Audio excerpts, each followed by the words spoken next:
this life will hang on.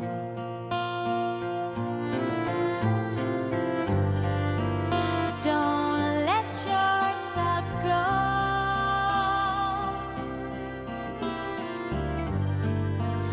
'cause everybody cries,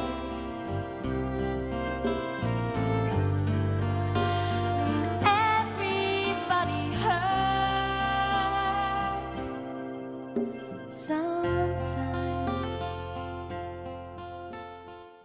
Olá, gente! Vamos continuar hoje falando de educação inclusiva.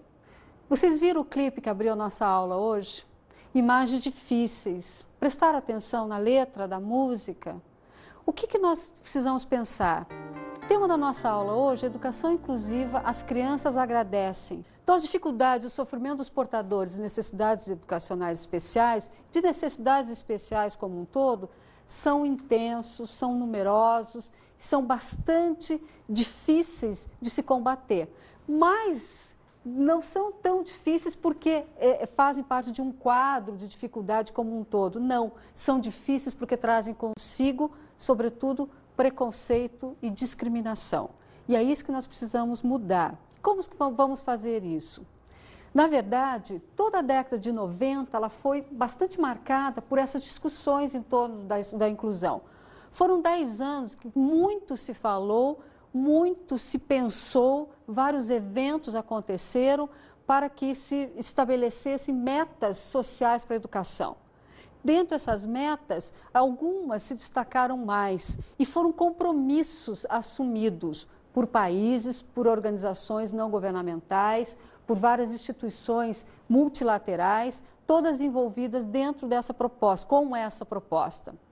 Então, na verdade, o primeiro momento que nós vamos discutir hoje foi o Congresso Mundial de Educação para Todos, que aconteceu em 1990 na Tailândia. Nesse momento, se estabeleceram alguns objetivos. Dentre eles, vamos destacar 2 que a gente pode considerar como tendo sido os mais importantes. O primeiro deles foi a erradicação do analfabetismo. Isso extremamente importante, um compromisso assumido por todos os países que estavam presentes naquele momento.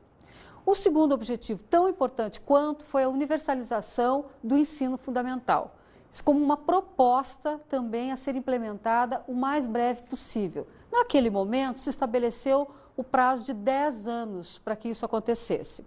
Vejam, 10 anos em se tratando de mudanças tão intensas, tão radicais, não é tanto tempo assim. E esses 10 anos já se passaram. Vamos ver então como é que as coisas estão. Já no evento seguinte, a Conferência Mundial sobre Necessidades Educacionais Especiais, a conhecida Declaração de Salamanca, é o documento que sai desse evento, ela vai fazer o quê? Vai se ter, nesse momento, a confirmação, a retificação desses compromissos. Então, a inclusão e participação são vistos como essenciais à dignidade humana e ao exercício dos direitos humanos.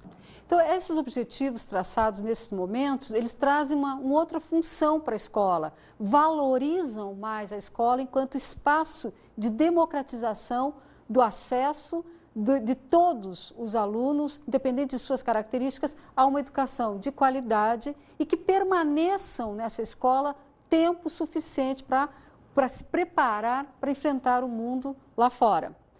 Outra questão também é a valorização da escola enquanto espaço de construção de cidadania. Então, isso acontece muito, precisa ser lembrado muito, principalmente para tanto pais, familiares de modo geral, de alunos com necessidades especiais, que muitas vezes, na ânsia de superproteger essas crianças, esses jovens, não os colocam na escola ou têm medo da escola de ensino regular para os seus filhos, os seus familiares. Quando, na verdade, essa escola é um espaço de interação e de cidadania. Vamos ver agora um trecho de um filme muito bonitinho, Procurando Nemo, que vai trabalhar um pouquinho com essa questão do que é ser deficiente e essa superproteção que muitas vezes acontece. Vamos ver. Que nadadeira é essa? Ela é meio engraçada. Ai, eu tô quieto, eu tô quieto. comporte-se. É o primeiro dia de escola dele. Ele nasceu assim, crianças. É a nadadeira da sorte. Pai! Olha esse tentáculo. É mais curto do que os outros tentáculos, mas quase não dá pra notar. Principalmente quando balanço assim. Eu sou alérgico a H2O. Eu sou um mala sem alça. Vamos aprender e nomear. Todas as ondas vão tomar pra valer. Tio Raia! Vem, Nemo! Opa, não sai de perto de mim. Pelágica, mesopelágica, marcial, abissal. As outras são profundas, não dá pra ver. Onde será que a minha turma foi parar? Ah, estão aí! Subam a bordo, exploradores! Explorar o saber é tão lírico quando o pensamento é empírico. Pai, já pode ir agora. Ora, quem é esse? Eu sou o Nemo. Bom, Nemo. Novos exploradores têm que responder uma pergunta científica. Tá bem. Em que tipo de casa você mora? Numa manemonema, nenonema, Tá bem, olha o nó na língua. Bem-vindo a bordo, Só para o exploradores! senhor saber, uma das nadadeiras dele é pequena. Quando fica difícil para ele nadar, eu dou uma paradinha. 10, 15 minutos já Pai, dá. tá na hora de você ir agora. Não esquenta! Vamos ficar juntos em grupo. Atenção, turma! Órbitas oculares pra frente e lembrem-se, vamos evitar de expressar opiniões pessoais. Isso é com você, Jimmy. Ah, qual é? O mundo da ciência está Nemo! para descontinuar. Tchau, filhote! Maravilhar. Cuide-se bem. Então, vocês observaram o quanto é difícil, às vezes, para esses pais, para a família de modo geral, perceber que aquela criança tem potencial, que a gente precisa saber qual é, precisa dar a chance para que ela mesma se conheça, se descubra e vá conviver com outras crianças. Esse ganho é real para todos, não só para o aluno com necessidade especial, mas para os seus colegas de modo geral. E é isso que a gente tem procurado destacar quando se fala em construção de cidadania.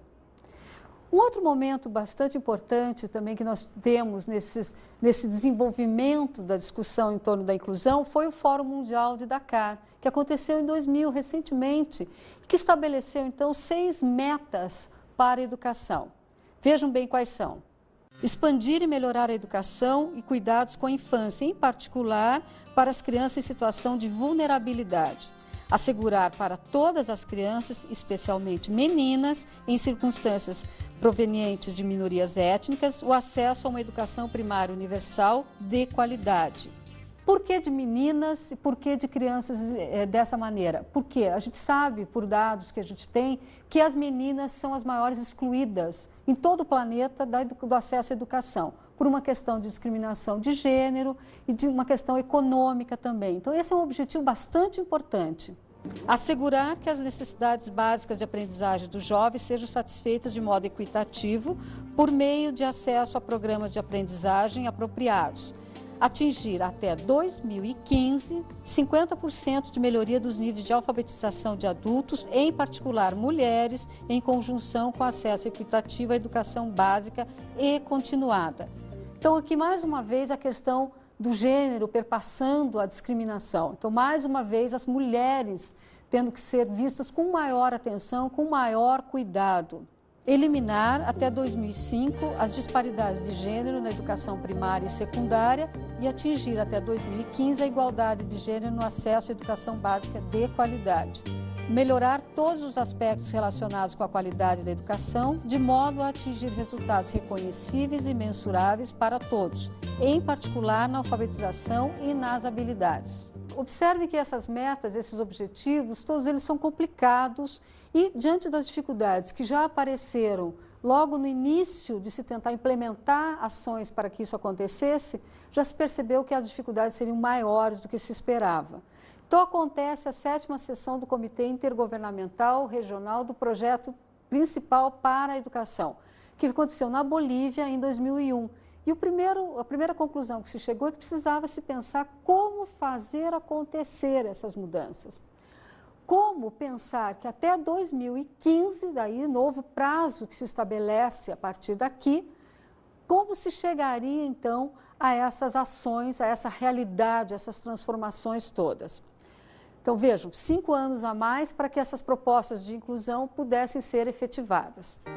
No Brasil, essas propostas de inclusão dizem respeito a muito mais do que só a questão educacional. Por quê? se pensa também na melhoria da situação social brasileira. A questão no Brasil ela é muito mais grave e se pensa que a inclusão pode vir a ser um caminho para se tentar transformar essa realidade tão excludente, tão complicada para tanta gente, para uma boa parcela da nossa população. Então, as propostas de inclusão no Brasil, elas, de modo geral, elas têm sido muito bem acolhidas e apoiadas pela Unesco, que tem dado apoio tanto financeiro quanto em termos de capacitação de pessoal para trabalhar, quanto de técnicos para acompanhar esses processos, tudo no sentido de que se cumpram as metas estabelecidas, que se desenvolvam, então, as ações necessárias para que no Brasil, a partir do desejo e da vontade política dos nossos governantes, esses projetos saiam do papel. Duas questões são fundamentais aqui, para quando a gente se propõe a discutir a questão da inclusão, e particularmente no Brasil, com certeza, que são a formação dos professores e a proposta político-pedagógica. Essas duas questões são importantíssimas, nós vamos discuti-las com mais cuidado no segundo bloco da nossa aula hoje. Por hora, eu gostaria de destacar para vocês que discutir política de acesso à educação é muito mais fácil do que pensar na manutenção dos alunos por um período mínimo para que possam se construir com algum conhecimento, construir sua cidadania. É muito mais difícil no Brasil manter as crianças na escola, inclusive as com necessidades especiais, do que possibilitar o acesso a elas. É mais fácil a gente pensar no acesso. Quando se fala em proposta de inclusão, o que a gente pensa? Nós vamos estar, então, partindo de um pressuposto. Qual é esse pressuposto? O sucesso de cada criança, através da utilização de uma pedagogia centrada no aluno, a fim de que se possa ultrapassar as dificuldades apresentadas, é fundamental, é o que se espera, é o que se pensa quando se fala em inclusão. Então, a questão da formação dos professores, ela está muito ligada a se atingir ou não esses objetivos, essa percepção do que seja inclusão. E essa preocupação com a formação dos professores foi contemplada também no documento de Cochabamba, no seu artigo 3º, que diz, vamos ver o quê? Prestem bem atenção, o que nos fala o documento, mais uma vez, sobre essa questão da formação dos professores. A função e a formação docente necessitam ser repensadas com um enfoque sistêmico que integre a formação inicial com a continuada, a participação efetiva em projetos de aperfeiçoamento, a criação de grupos de trabalho docente nos centros educacionais e a pesquisa numa interação permanente. Documento de Cochabamba, 2001.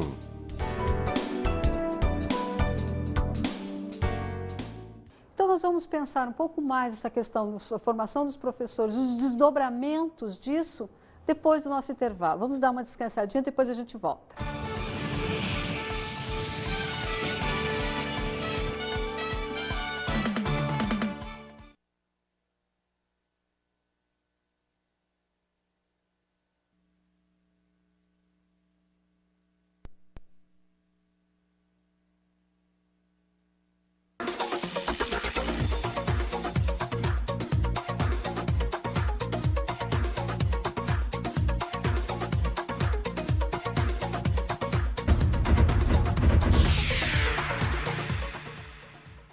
Então, voltando agora, já mais descansados, vamos retomar a nossa discussão em torno da formação dos professores, em torno do projeto político-pedagógico, mas antes vamos pensar aqui, no Brasil, toda essa discussão ela acontece a partir da preocupação com o fracasso escolar. Então, as causas internas e externas à própria escola foram buscadas, foram discutidas no sentido de se buscar, então, essas soluções.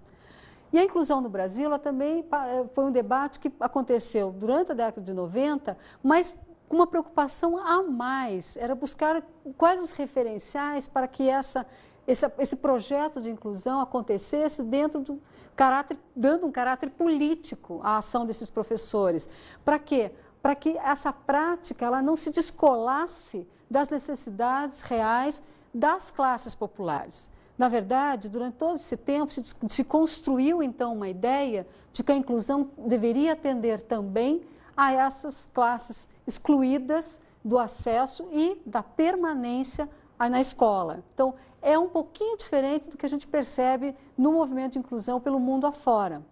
Isso se deve, então, à realidade brasileira, que é agravada mais, então, retomando a nossa discussão no primeiro bloco, por essa fragmentação na formação do professor, que não recebe os devidos subsídios ao longo da sua formação para trabalhar com alunos com necessidades especiais.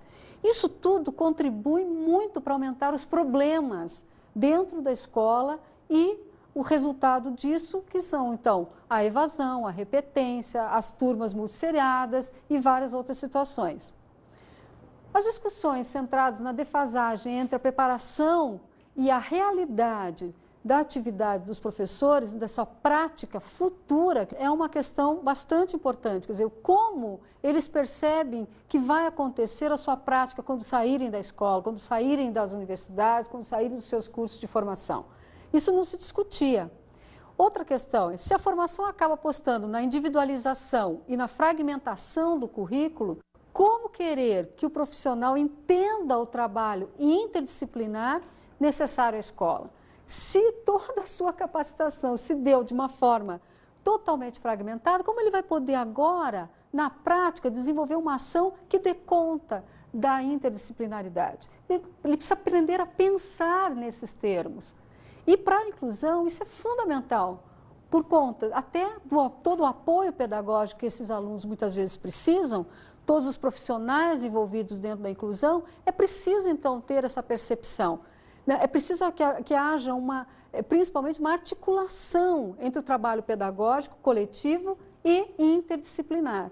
Então, o professor precisa entender que a sua atividade não está descolada de todo o restante, que o seu colega, ao ministrar uma outra disciplina, precisa estar integrado, todos precisam estar falando a mesma língua. Então, nesse sentido, o que a gente vai ter? A percepção desse novo paradigma educacional, que é o paradigma da inclusão, que nos traz, então, esses desafios todos, mas nos faz pensar, então, nessas novas possibilidades, nessa necessidade de uma formação continuada para esses professores. Então, nesse sentido, o que nós precisamos pensar? O que seria essa formação continuada? Uma coisa que precisa mudar na percepção nossa, nós, professores, é pensar que a formação continuada se dá só nos bancos escolares. Não, é a sua participação em congressos, em vários eventos, em grupos de estudo, também nos bancos, no cursos de aperfeiçoamento, especialização, mas não só.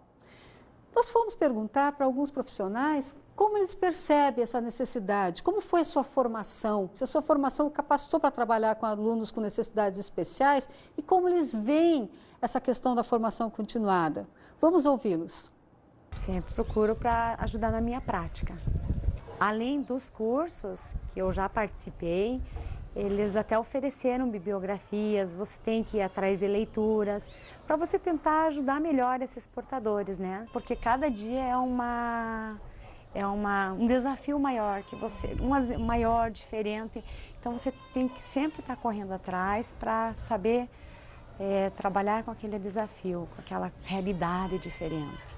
A gente sempre tem algo a aprender, né, nesses cursos. E eu sempre tenho que ir atrás, procurar o que eu não domino, digamos assim, né, para trabalhar com esse aluno. Então eu vou atrás, vou me capacitar, vou me atualizar, né. Falta muito, né, eu acho que falta ainda para a gente ter bastante segurança, né, do trabalho que vai realizar, né. Então eu acho que ainda precisa de algo mais. Então é interessante observar, né, que há uma vontade de se preparar melhor, há uma vontade de acompanhar essas discussões todas, mas as dificuldades existem também. Agora, o que é importante registrar, que não se desconsidera a viabilidade e o poder que essa formação continuada dá a esses profissionais, no sentido de eles se tornarem aptos a enfrentar, então, esses desafios. Se não de uma hora para outra, mas ao menos vão cultivando, então, essa plantinha que é o quê? A da inclusão, que vai devagarinho, começa por todos nós, tem que começar por nós, professores. E um adendo a isso, complementar a formação profissional, docente, é a questão do projeto político-pedagógico da escola. Então, são duas coisas que estão profundamente ligadas, precisam caminhar juntos, precisam receber a devida atenção. Esse projeto político-pedagógico, eles têm que ser construído de acordo com as aspirações da comunidade na qual a escola está inserida. Tem que atender aos interesses dessa comunidade. Por isso, cada um é um, por isso cada escola deve ter o seu.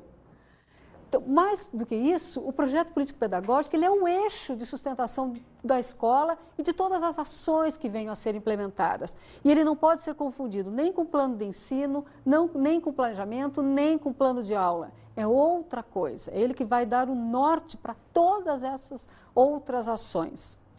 Então, nesse sentido, o que precisamos primeiro fazer para que se construa esse projeto, de acordo com essa realidade? Diagnosticar essas demandas, né, que vêm dessa comunidade, conhecer a realidade desse grupo, conhecer o nosso alunado.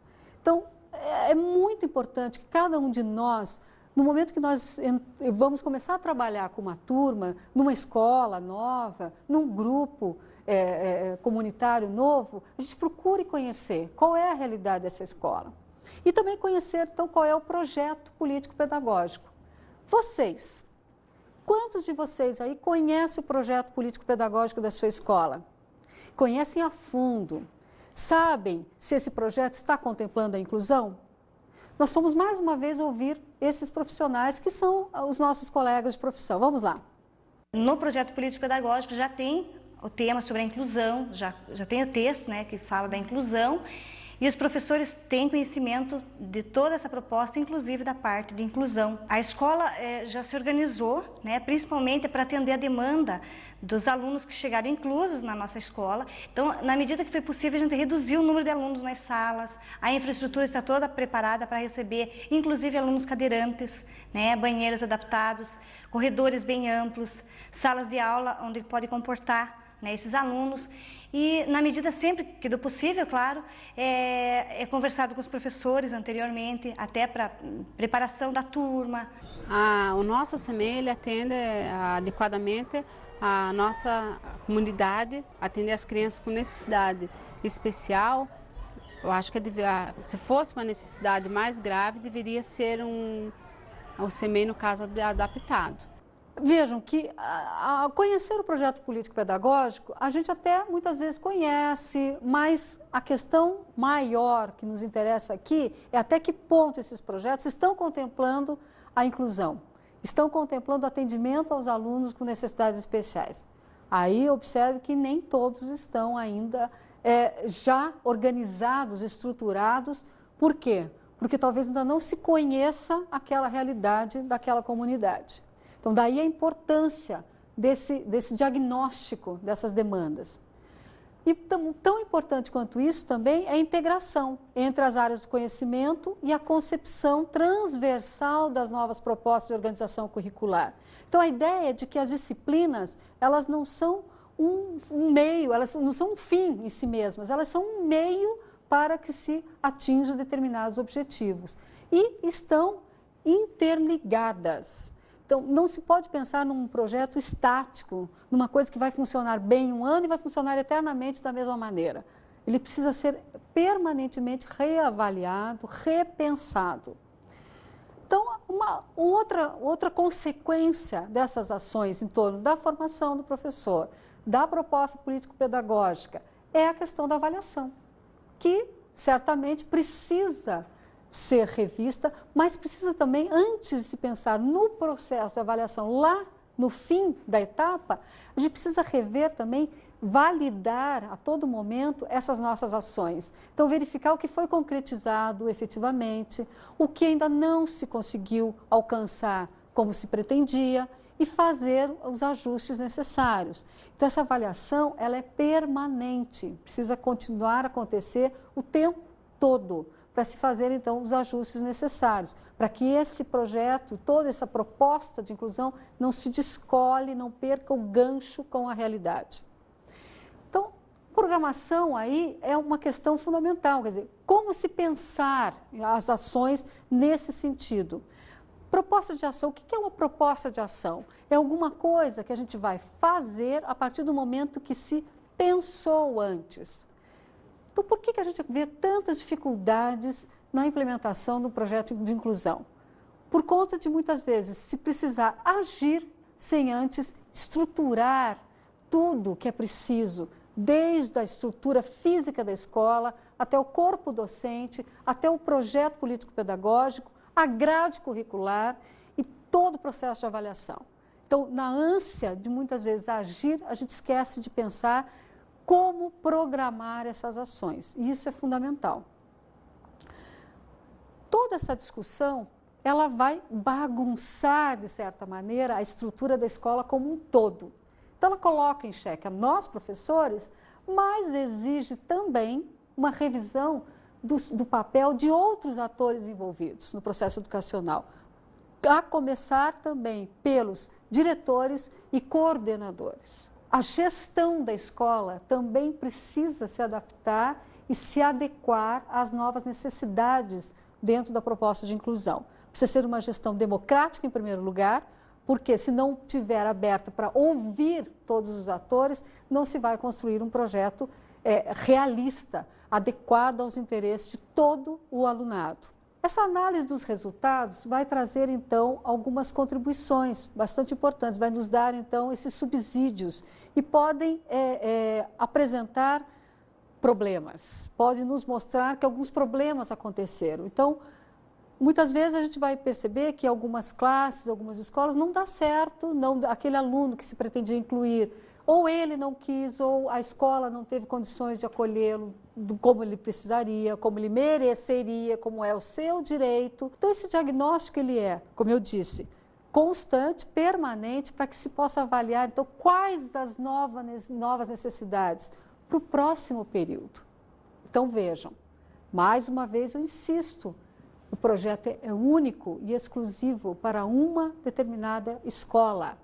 E muitas vezes, aquelas adaptações que foram feitas para um aluno não vão servir no próximo ano para um outro, que às vezes tenha as mesmas necessidades, mas ele é único e, portanto, essas adaptações têm que ser novamente diagnosticadas, vistas, revistas e propostas novas ações.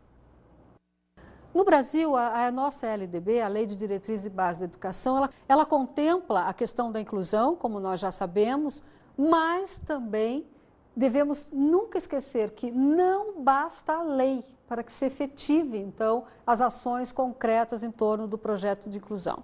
É preciso mais do que isso. Então, as propostas já estão colocadas, há um amparo legal, tanto para professores quanto para os próprios alunos, chama a participação da família, mas é preciso mais do que isso. É preciso que a gente consiga pôr em prática essa transformação social que a lei, dentro das suas possibilidades, já nos abre a possibilidade, abre caminho para que a gente possa fazer acontecer.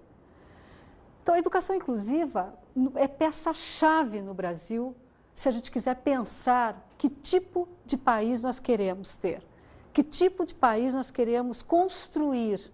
Então, para mudar essa realidade que nós insistimos tanto em chamar a atenção de vocês, quando a gente fala em necessidades especiais, destacar que não estamos falando só de deficiências físicas ou mentais, nós estamos falando de exclusão de modo geral, que pode ser exclusão por gênero, por questão econômica, por uma exclusão religiosa até, e sobretudo a questão econômica.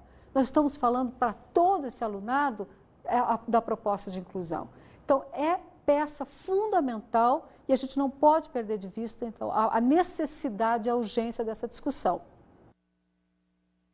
Vamos lembrar, então, que a educação, por si só, ela não vai eliminar a pobreza, ela não vai redistribuir renda de modo algum, mas ela vai contribuir e muito para a construção de uma sociedade menos excludente, mais igualitária e justa.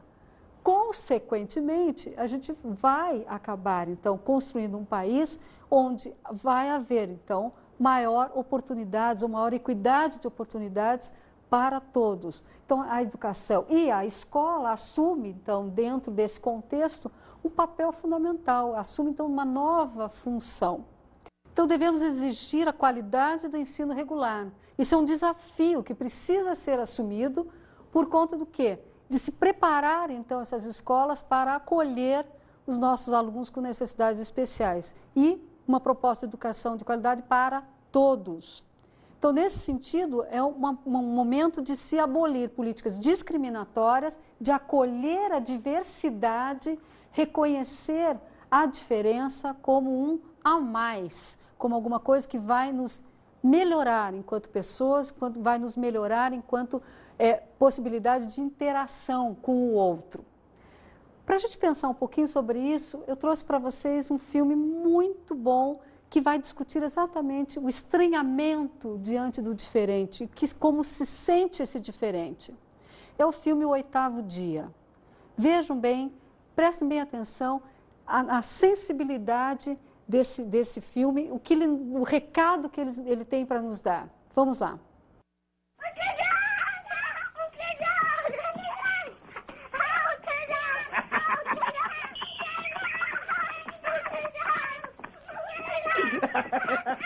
Les enfants, allez, du calme, du calme.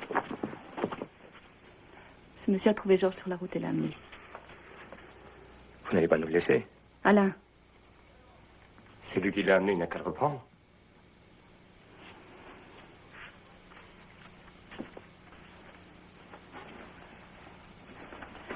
Écoute, Georges, tu sais bien que tu peux pas rester ici. Ça finit toujours mal, après on est tristes tous les deux. Il vaut mieux que ton ami te ramène à l'Institut.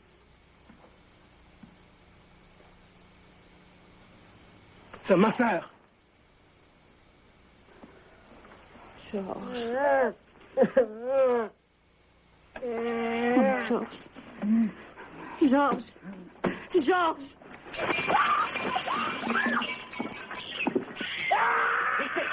Laissez-le. Laissez-moi.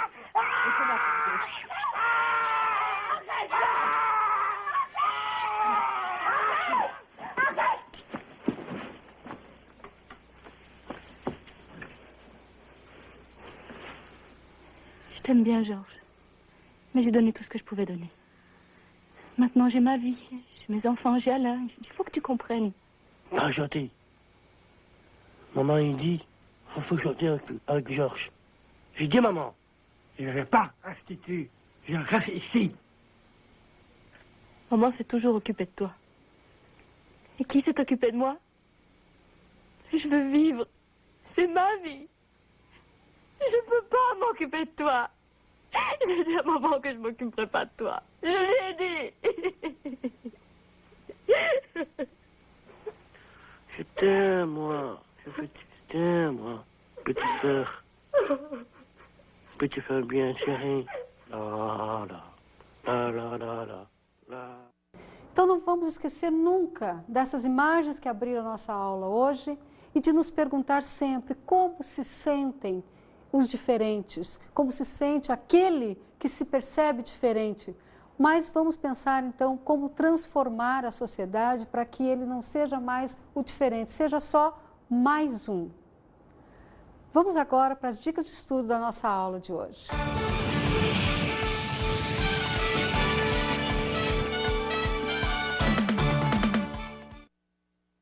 As dicas de estudo da aula de hoje são duas atividades. Primeiro, procurem conhecer o documento de Cochabamba. E depois, selecione pelo menos um dos 3 títulos que eu vou sugerir a vocês de livros da Cláudia Werneck. O primeiro deles é Você é Gente. E o outro, Ninguém Mais Vai Ser Bonzinho na Sociedade Inclusiva. E por último, Quem Cabe no Seu Todo. São livros muito interessantes que vão enriquecer muito a nossa discussão. Então, pessoal, foi muito bom estar com vocês hoje. Até mais!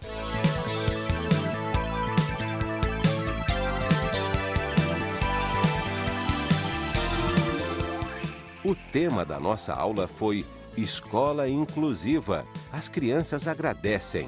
Então, vários documentos nos dizem quais são os objetivos a serem alcançados e as metas que deveremos ter como busca para a inclusão.